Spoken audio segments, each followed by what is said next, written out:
Oke, kali ini kita mau bedah nih materi yang Anda bagikan ya. Ringkasan kinerja ekonomi Indonesia 10 bulan pemerintahan Presiden Prabowo. Iya, ini sumbernya dari paparan Menku Purbaya Yudisadewa ya di depan DPR tanggal 10 September kemarin. Betul. Nah, misi kita seperti biasa, kita gali intisarinya, kita coba pahami gimana pemerintah melihat kondisi ekonomi sekarang, dan arah ke depannya gimana gitu.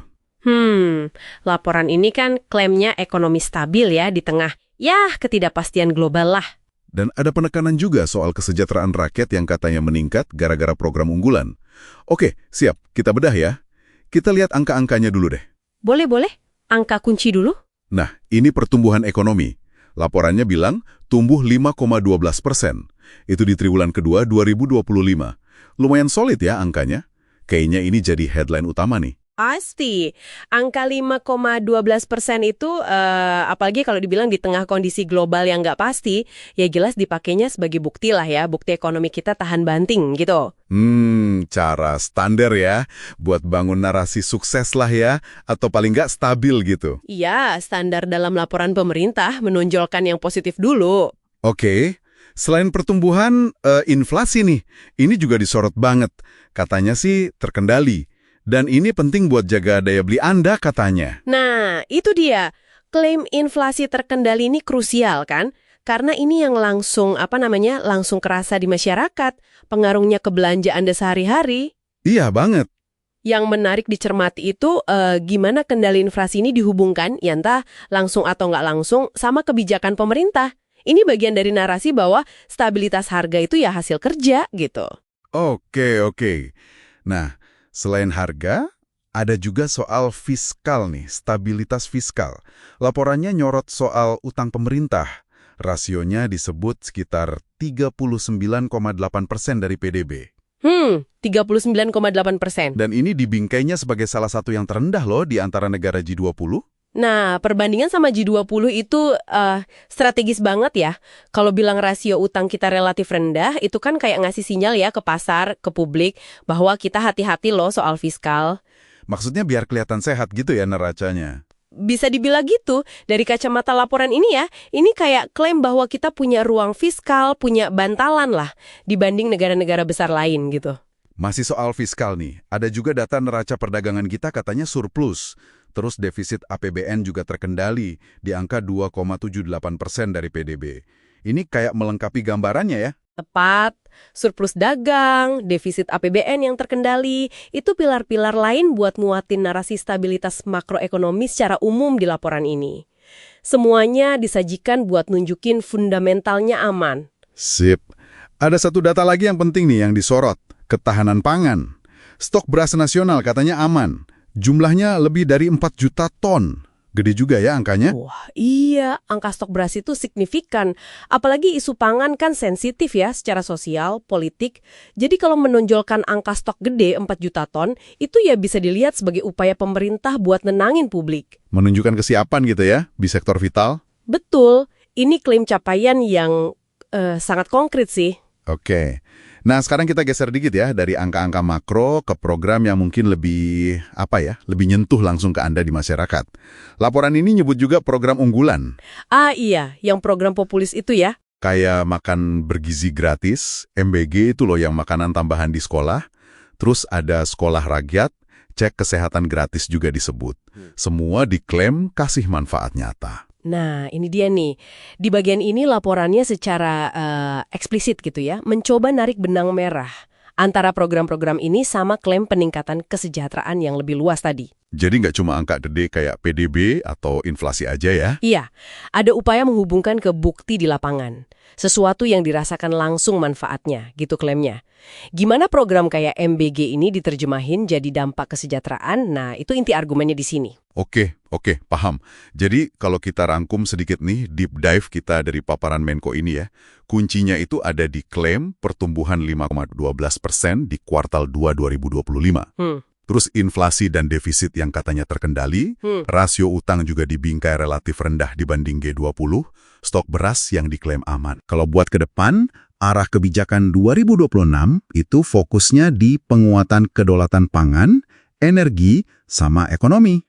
Menarik. Jadi kalau melihat laporan 10 bulan ini yang fokusnya stabilitas dan program konkret, terus ke depannya mau fokus ke kedaulatan. Mungkin ada pertanyaan nih buat Anda renungkan. Apa tuh?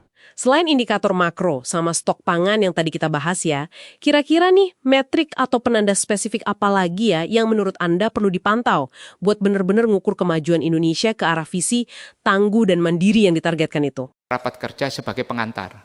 Berikutnya nanti kita kerja dengan rapat lagi dengan para satuan unit di Kementerian Keuangan sebanyak 23 yang akan kita selesaikan dalam 2 hari, Pak. Setelah rapat kerja ini nanti akan lanjut, berikutnya besok, habis itu kita tutup dengan rapat kerja untuk persetujuan sebelum dibawa ke Badan Anggaran DPR RI. Saya beri kesempatan kepada Menteri Keuangan untuk menyampaikan paparan. Terima kasih Pak Ketua. Assalamualaikum warahmatullahi wabarakatuh. Om Swastiastu, Namo Buddhaya, salam kebajikan. Yang terhormat pimpinan Komisi 11 dan anggota Komisi 11 DPR RI, kami akan menyampaikan paparan rencana kerja dan anggaran Kementerian Keuangan Pagu Anggaran tahun anggaran 2026. Ini Pak, kunjungan saya yang pertama sebagai Menteri Keuangan, betul Pak. Biasanya sebagai LPS. Kalau waktu ketua LPS saya katanya ngomongnya kayak agak koboi, sekarang nggak boleh saya. Saya baru merasakan dampaknya, rupanya beda. Jadi sekarang saya akan stick ke pidato yang sudah disiapkan oleh staf saya di sini Pak. Jadi nggak ada session bebas lagi. Pak Menteri, boleh koboi tapi ada isinya. Siap. Makasih Pak.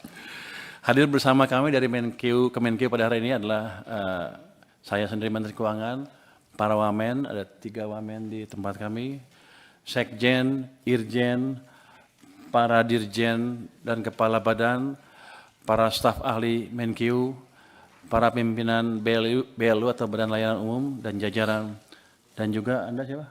Pak Sekjen kami Pak. Dia suka protes kalau nggak disebut namanya Pak, harus khusus katanya. Yang terhormat pimpinan dan anggota Komisi 11 DPR RI, pertama kami akan menyampaikan peran APBN untuk stimulus ekonomi dan mewujudkan kesejahteraan. Yang terhormat pimpinan dan anggota Komisi 11 DPR RI, sebagai negara dengan sistem ekonomi terbuka yang selalu kita cermati dan kita pantau adalah dinamika perekonomian global dan dampak rambatannya kepada ekonomi domestik. Saat ini tekanan terhadap perekonomian global mulai sedikit mereda, namun risiko ketidakpastian tetap perlu diwaspadai. Ketidakpastian global utamanya dipengaruhi oleh perang dagang, konflik geopolitik yang memanas, ancaman keamanan global di mana negara-negara berlomba memperkuat cyber dan nuklir yang jika tidak dikelola dengan bijak akan menjadi masalah serius di kemudian hari. Hal ini meningkatkan fragmentasi dan proteksionisme yang mengganggu rantai pasok sehingga meningkatkan volatilitas harga komoditas, tekanan terhadap suku bunga, dan nilai tukar.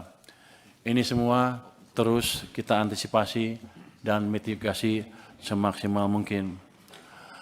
Meskipun tarif tinggi dari Amerika Serikat diberlakukan, sejumlah negara masih menunjukkan resiliensi dari sisi pertumbuhan ekonomi. Hal ini terlihat ketika kebijakan tarif diumumkan pada bulan April, aktivitas perdagangan dan produksi tetap berlanjut. Indonesia dari sisi perekonomian domestik juga menunjukkan adanya resiliensi terhadap tekanan ketidakpastian global, berada di kelompok negara-negara yang resilient.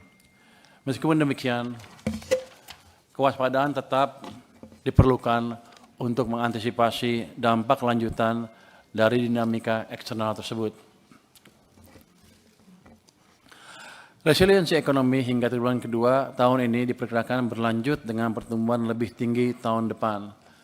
IMF pada rilis Juli 2025 memproyeksikan pertumbuhan global lebih optimis dengan tumbuh 3% year on year di tahun 2025. Ini naik sebesar 0,2 percentage point dari prediksi sebelumnya dan naik 0,1 percentage point ke 3,1% pada tahun 2026. Ekspektasi penurunan Federal Fund Rate juga mendukung proyeksi pertumbuhan ekonomi yang lebih optimis dan berpotensi mendorong aliran modal kepada emerging market. Tren pelonggaran moneter untuk mendukung aktivitas ekonomi di tengah stabilitas inflasi di level global diperkirakan turut memberikan dampak positif bagi domestik sehingga prospek pertumbuhan ekonomi yang lebih tinggi dapat kita wujudkan. Sejalan dengan